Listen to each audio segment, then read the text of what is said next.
Assalamualaikum warahmatullahi wabarakatuh.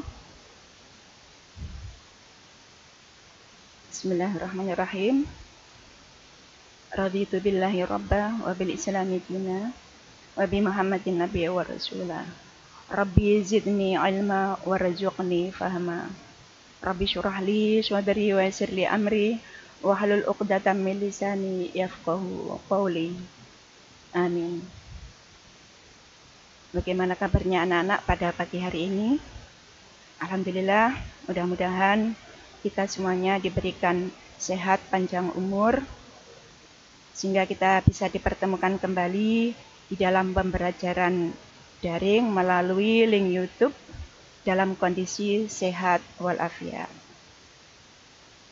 Anak-anakku yang kami sayangi, kami banggakan, pada pagi hari ini kita melanjutkan pada bab selanjutnya, yaitu bab 4. Membahas tentang membiasakan akhlak mahmudah. Akhlak mahmudah itu akhlak terpuji. Yang dibahas pada pagi hari ini adalah tentang bekerja keras, jujur, tanggung jawab, adil, dan toleransi. Ya, itu adalah termasuk dari akhlak mahmudah. Namun sebelumnya pembahasan ini dimulai, kita sampaikan dulu kompetensi dasarnya, yaitu 1.27, yaitu meyakini bahwa agama mewajibkan umatnya untuk bekerja keras dan bertanggung jawab dalam kehidupan sehari-hari. Kemudian 1.28, berperilaku kerja keras dan bertanggung jawab dalam kehidupan sehari-hari. Ya, anak-anak, sudah menjadi kewajiban kita untuk senantiasa berbuat baik, sebagaimana yang Rasulullah Shallallahu Alaihi Wasallam contohkan. Islam adalah agama rahmatan lil alamin, yang mengajarkan tentang kebaikan-kebaikan untuk kemaslahatan manusia. Bagaimana tidak? Orang yang berperilaku baik akan menimbulkan banyak dampak positif bagi pelakunya maupun bagi lingkungan sekitarnya. Kenapa agama Islam lebih mudah diterima masyarakat? Karena Islam telah mengedepankan kasih sayang daripada paksaan.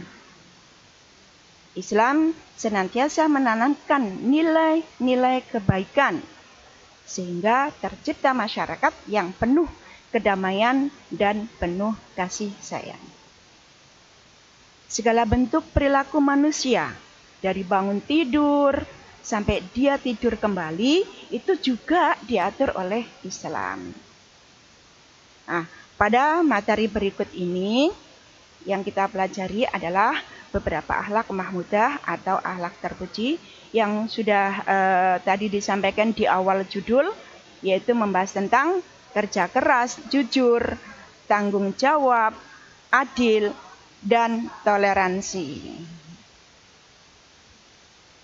Anak-anak, kita bahas satu persatu tentang A, bekerja keras.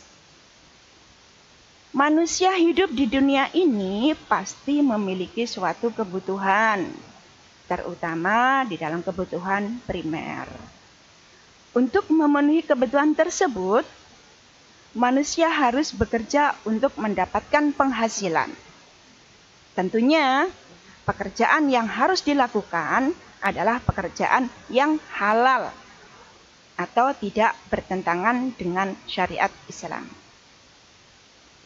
Bekerja untuk mencari penghasilan, meski hasilnya sedikit, adalah itu lebih mulia daripada harus meminta-minta kepada orang lain. Ya. Bekerja di siang hari merupakan sunnatullah. Karena apa? Karena Allah SWT memang menjadikan siang hari sebagai waktu untuk mencari penghidupan dan di malam hari sebagai waktu untuk beristirahat. Ya, sebagaimana ayat yang membahas tentang bekerja keras ini ada di dalam surat Al-Furqan. A'udzubillahi minasyaitonir rajim. Bismillahirrahmanirrahim. Wa huwal ladzi ja'ala lakumul laila libasan wan nauma subatan wa ja'alan nahara nusyura. Ya, itu dalil yang membahas tentang bekerja keras. Artinya, dialah yang menjadikan untuk kalian malam sebagai pakaian dan tidur untuk beristirahat. Dan dia menjadikan siang untuk bangun berusaha lagi. Gitu. Nah, bekerja merupakan suatu kewajiban bagi setiap muslim apabila jika ia telah berkeluarga. Ya, mencari nafkah untuk keluarganya, untuk anak dan istrinya. Itu adalah menjadi kewajiban yang tidak dapat dipungkiri. Ya, jadi kewajiban dari seorang suami untuk memberikan nafkah kepada keluarganya. Nah, seandainya ada istri yang mau bekerja, silakan, tidak apa-apa. Itu sifatnya adalah membantu, bukan untuk bersaing. Ya, bukan untuk bersaing, tapi sifatnya adalah membantu. Selain itu, dalam Islam telah kita ketahui bahwa ada beberapa ibadah yang bersifat maliyah atau membutuhkan harta, seperti zakat, sedekah, wakaf, haji, dan umroh. Sedangkan harta tersebut tidak mungkin diperoleh tanpa adanya proses bekerja. Ya, maka bekerja untuk memperoleh harta di dalam rangka ibadah kepada Allah itu adalah hukumnya wajib. Bagi seorang muslim, bekerja juga memiliki beberapa keutamaan. Ya, yang ini di dalam hadis riwayat At-Tabrani, ya, hadis riwayat At-Tabrani. Salah satunya ini ya, dicintai Allah Subhanahu wa taala sebagaimana sabda Rasulullah sallallahu alaihi wasallam yang artinya sesungguhnya Allah mencintai seorang mukmin yang giat bekerja. Nah, gitu. Jadi kerja itu juga kita bekerja juga untuk kehidupan dunia dan kita ibadah untuk kehidupan di akhirat. Jadi harus istilahnya 50-50, bekerja untuk akhirat dan kita juga bekerja untuk dunia, dan kita ibadah untuk akhirat. Kemudian hadis yang kedua juga sama, riwayat At-Tabrani. Ini masalah ampunan dosa. Ya. Sebagaimana sabda Rasulullah sallallahu alaihi wasallam, barang siapa yang sore hari duduk kelelahan lantaran pekerjaan yang telah dilakukan,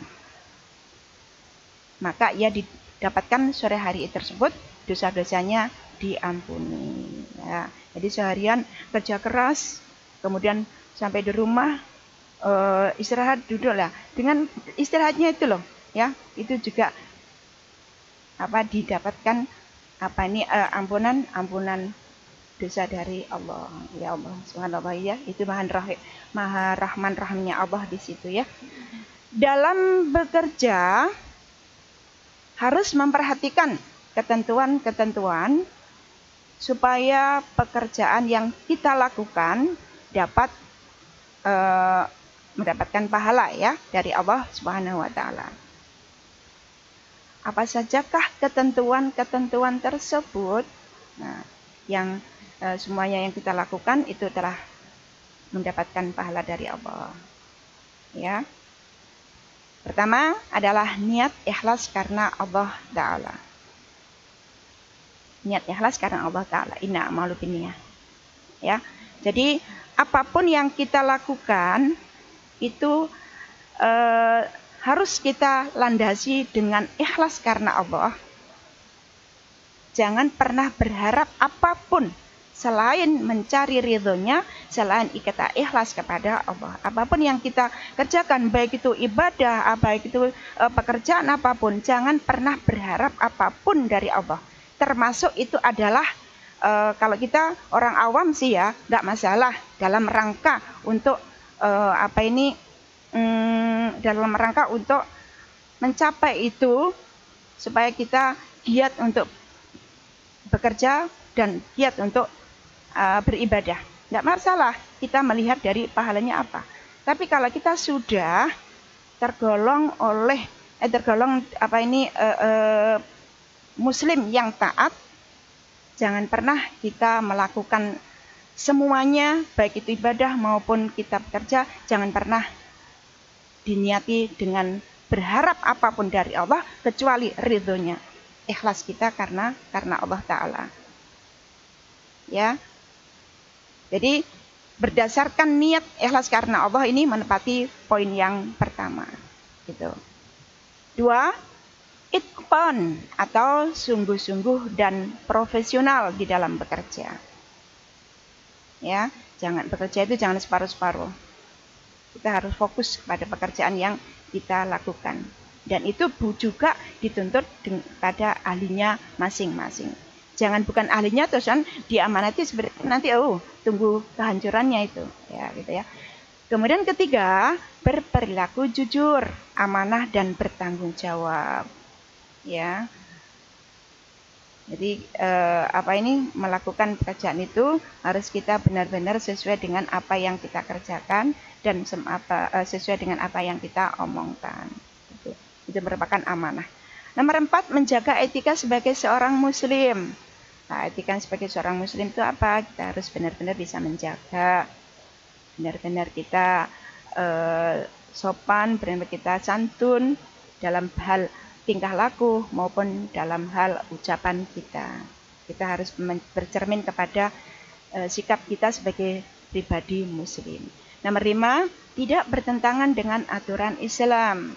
Semua pekerjaan yang penting halal, jangan bertentangan dengan hukum agama Islam. Ya. Nomor 6, menghindari syubhat atau keraguan. Ya, kalau memang pekerjaan itu mendatangkan rezeki yang meragukan atau istilahnya syubhat, mendingan kita hindari.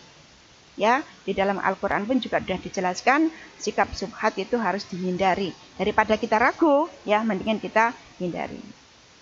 Kemudian nomor 7, menjaga ukhuwah Islamiyah. Ya, menjaga kerukunan sesama muslim, ukhuwah Islamiyah. Jangan bercerai-berai, jangan saling menjatuhkan. Ya, kita harus benar-benar menjaga itu. Nomor 8, tidak melalaikan ibadah. Ya, apapun atau bagaimanapun sibuknya, kita jangan pernah sampai melupakan yang namanya kewajiban kita beribadah kepada Allah gitu. Kita lanjutkan. Sebelumnya ini sikap kerja keras seperti ini juga dicontohkan oleh Rasulullah Sallallahu Alaihi Wasallam di masa kecilnya. Ya, beliau selain menggembala kambing juga ikut berdagang dengan pamannya. Nah, sikap teladan seperti ini ya sudah dicontohkan bahwa bekerja keras di dalam hidup itu lebih baik daripada harus meminta-minta rezeki kepada orang lain. Mendingan kita kerja dan itu hasilnya halal daripada kita harus meminta-minta kepada orang lain. Tangan di atas lebih baik daripada tangan di bawah, gitu ya. Oke, anak-anak kita lanjutkan yang B sekarang tentang jujur. Jujur berarti mengatakan, mengakui atau memberikan suatu informasi yang sesuai kenyataan dan kebenaran. Ya. Jujur tidak hanya dalam hal ucapan, namun juga dalam perbuatan. Jujur dalam perbuatan berarti tidak curang ketika melakukan suatu hal. Menurut Imam Ar-Raghib Al-Asfahani, ya, Ar-Raghib Al-Asfahani rahimahullah, dalam falsafah akhlaknya, yaitu jujur adalah kesesuaian ucapan dengan apa yang tersembunyi dan yang akan dikabarkan secara bersamaan. Jadi jujur itu ucapan dan hati itu sama. Ya, hati dan ucapan itu adalah sama. Tidak bersebelahan, tidak tolak belakang, itu tidak. Apabila tidak terpenuhi syarat ini, bukan sebuah kejujuran namanya. Menurut Imam Al-Jurjani rahimahullah, jujur adalah kesesuaian hukum terhadap kenyataan. Ini adalah lawan dari berdusta. Dengan melihat pengertian tersebut, jujur tergolong sifat mulia yang menunjukkan kesesuaian antara kebenaran dengan apa yang diucapkan atau dilakukan. Rasulullah SAW bersabda, kalian harus berlaku jujur, karena sesungguhnya kejujuran itu akan membimbing kepada kebaikan. Dan kebaikan itu akan membimbing kita ke surga. Seseorang yang senantiasa berlaku jujur dan memelihara kejujuran, maka ia akan dicatat sebagai orang yang jujur di sisi Allah Subhanahu wa ta'ala. Dan hindarilah dusta, karena sesungguhnya kedustaan itu akan menggiring kepada kejahatan, dan kejahatan itu akan menjerumuskan ke neraka. Seseorang yang senantiasa berdusta dan memelihara kedustaan, maka ia akan dicatat sebagai pendosa di sisi Allah. Naudzubillah summa naudzubillah. Kita lanjutkan. Sifat jujur merupakan tanda kesempurnaannya keislamannya itu. Ya, kesempurnaannya keislaman. Timbangan keimanan. Dan juga tanda kesempurnaan bagi si pemilik sifat tersebut. Oleh karena itu, yang jujur akan mendapat kedudukan yang tinggi di dunia maupun di akhirat. Dengan kejujuran, seseorang akan mencapai derajat orang-orang mulia dan selamat dari segala keburukan. Tidaklah kita dapati orang yang jujur, melainkan orang lain akan senang dengannya dan memujinya. Baik kawan maupun lawan merasa tenteram dengannya. Demikian yang bisa boleh disampaikan. Namun sebelumnya boleh diingatkan bahwa insya Allah tanggal 5 sampai dengan tanggal 8 Oktober kalian semuanya akan menghadapi penilaian tengah semester.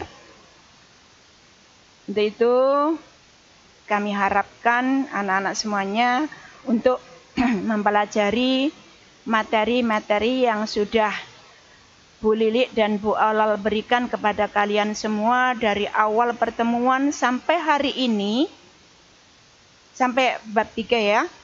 Itu perlu dipelajari ya.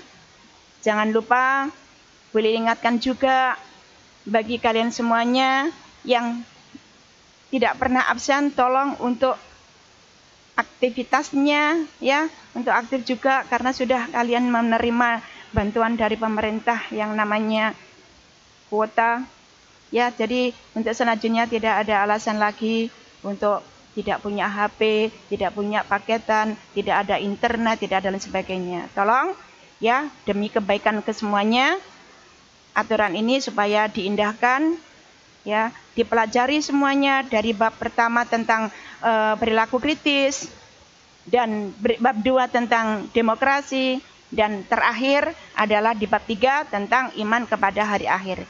Ya, itu adalah materi-materi yang dikeluarkan pada PTS atau penilaian tengah semester atau mid semester, insya Allah pada tanggal 5 sampai dengan 8 Oktober.